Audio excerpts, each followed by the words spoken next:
Όταν τραγουδούσε, οι δρόμοι άδειαζαν.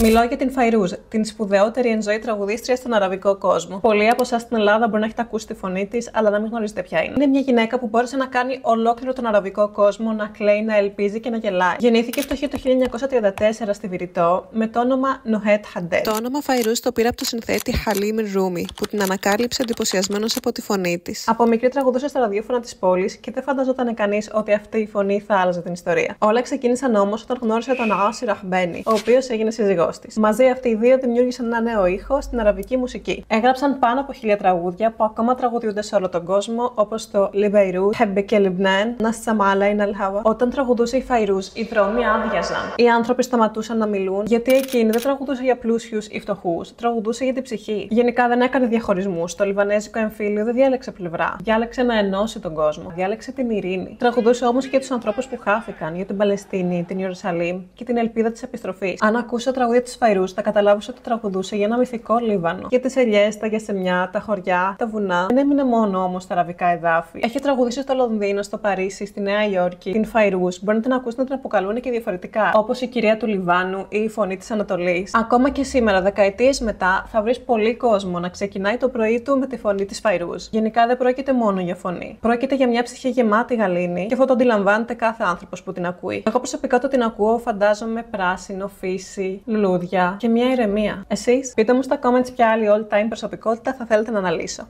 Bye!